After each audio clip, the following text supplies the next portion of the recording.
I mean, you've been waiting for it for a long time. Oh, shit. It's getting hot already. It's been a while. We've been gone for too long.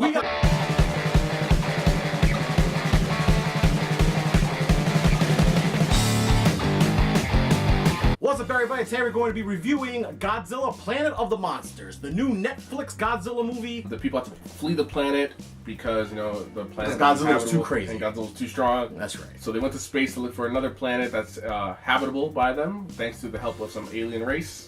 There's a lot to digest for a Godzilla movie. It's very complicated, you know. It started real slow. It does start a lot of talking. All Godzilla movies start slow. That's what I'm saying. Typical Godzilla, a lot of talking. I mean, as a Godzilla fan, it was fine because I kind of liked it because it was different. It was different. It was a different take on it to see, like, alright, so Godzilla is just crazy and you can't stop him. So we got, I didn't really understand why we all had to leave the Earth. We could have done something else.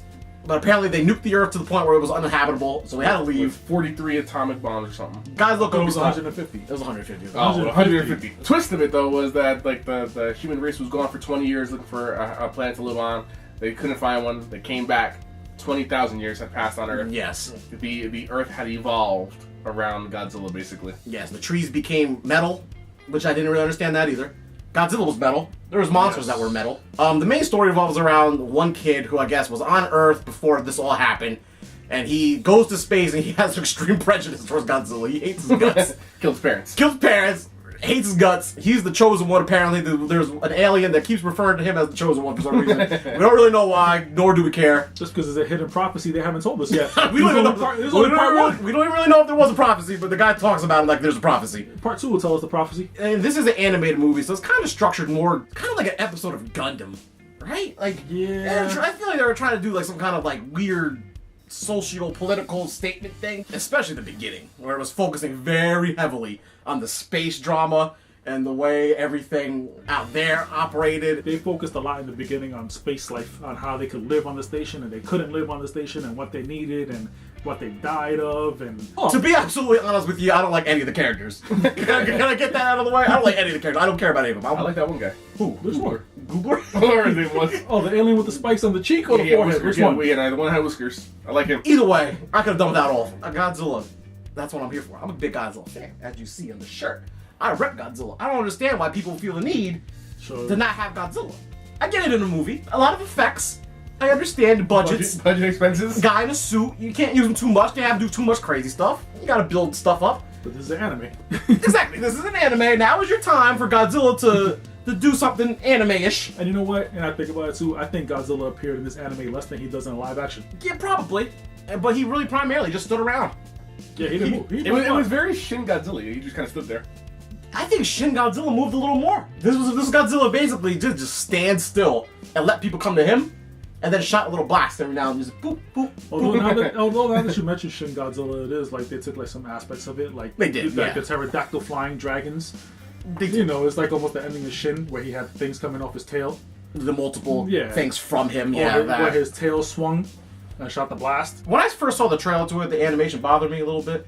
Because I was like, I'm not a fan of the CG. I think if you want to animate, just fucking go the full mile and just animate it. But this one goes with that new Berserk feel. Yeah, it's like the new Berserk or that Ruby show, and it's like that weird like video game-ish animation. Yeah. Not as jarring as like Berserk is. Berserk is very jarring when you see that. Berserk's bad. Berserk is bad, yeah. Even like the Ruby show, it looks a little bit too video game-ish. This one looks more stylized than it does that. I don't know. I didn't really like him. You like the way it looked? I mean, it's Godzilla. He big, all right. I get it. They had to focus on his eyes to show you he had eyeballs. Yeah. Because if you look at him from far, you don't see that he has eyeballs. Like in the movies, you can see he has eyes. Yeah. In this, they had to focus on certain scenes where he turned his head. He looked like the old Michael Keaton suit, the bat suit that he had to turn like his whole body to turn his head. I didn't like it. Yeah, he's stiff. He's more like rock-like. He is kind of like a boulder-esque figure. He was fat. He had a little bit of a gut. Don't put it nice. He was fat. He had a little bit of a gut. No, I don't even mean that. I just mean like the way the texture looked. This is the first of a trilogy of Netflix. Yes, this is part 1. It's about an hour and a half. But yeah, it's hour and a half. Pretty decent. It felt short. It felt short. It didn't feel like it was long. Once they got to Earth, once Yeah. they got on Earth and you start to see the things, it moves better. The beginning drags. Yeah. It's slow. The space station scenes all drag because that's all they did was talk. Yes, much like a Godzilla movie. The main alien, like I don't even know what his plot is, his political agenda. The whole thing with the aliens I don't get, because you know the aliens, they look like people, they act like people, they just act like religious space people. Yeah, like he's using Sakaki as the face of his movement. Yes. Sakaki hates Godzilla so much that I'll use him as my reason to get back to Earth by saying that we have ways to kill Godzilla now. I didn't understand it. I don't think he was trying to kill because he did say he was a priest. That's what made him in charge, because he was a priest, and since he's an alien priest, that put him in charge of the army. I didn't need it. And then his prayer that he gave them, that they all bowed and kneeled and... Yeah, I could have just used with the fact that, you know, this kid had a vendetta against Godzilla.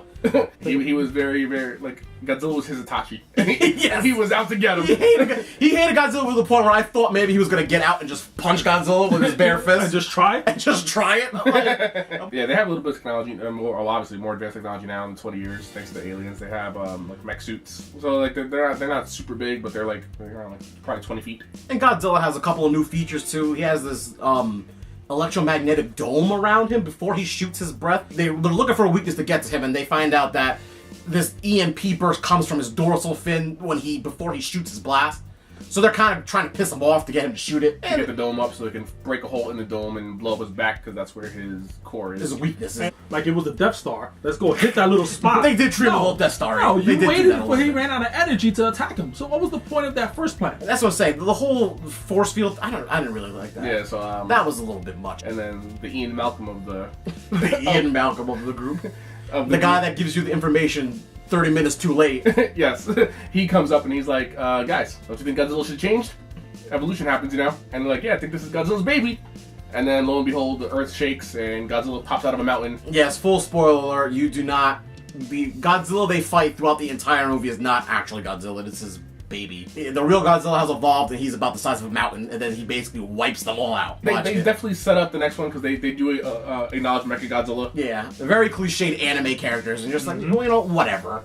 They are very, like, the most basic anime character you can find. They are all anime archetypes. There's the big, strong guy who's a little bit darker than everybody. There's the main character who whines and mopes because his parents died. There's the girl that wants to look up to the main character and be stronger than him and is not stronger. And then you got the guy that talks softly. You got the soft-spoken guy. Pale like a Orochimaru. And who's probably a bad guy. Right, who seems like he has the bad Yes. motive of why he really want Godzilla and this kid. Exactly. And I really hope there's some kind of prophecy behind this kid that you amping him up to be like, yeah, he's the chosen one. Use your soul.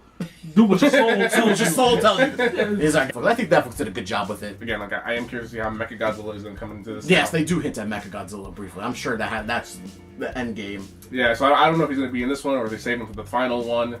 I just want to see how they handle this Godzilla, the largest Godzilla in all of history. And especially since the planet is already destroyed, what their plans are. I don't know what their plan is. I still don't really understand what the plan is. Because the trees cut you. So, I mean, yeah, I don't know. I'm going to give it a B. It's a B for me. Was it B for you? I guess I'll give it a B. I mean, it wasn't bad. No. It was, like I said, a typical Godzilla. They could have did more with animation, because it's animation. They could have gave us more Godzilla, but I understand it's part one, and they want to, like, hold them off maybe for the second and third one. I hope they don't, like, be like, oh, here's part two, you're not going to see Godzilla at all. And then part three, you have to wait for it. I can see that. And then see him all through most of the whole movie, and they can't do nothing. I'm riding on like a C/B because I was very bored in the beginning. I'm not gonna lie. I was getting worried in the beginning. I was getting very worried. I'm like, this is too. I just do not care about anybody, and we're only focusing on people. The animation, I do like it. I mean, it's very middle of the road. I think it's very middle of the road, but it's a good start. So I hope they build on it. It's definitely. So I'll give it about a C. All I'm gonna say is the anime of it all. They could tone it down a little bit. So that's our review of Godzilla, Planet of Monsters. If you saw it, let us know what you think about it in the comments down below, and we'll see you next time.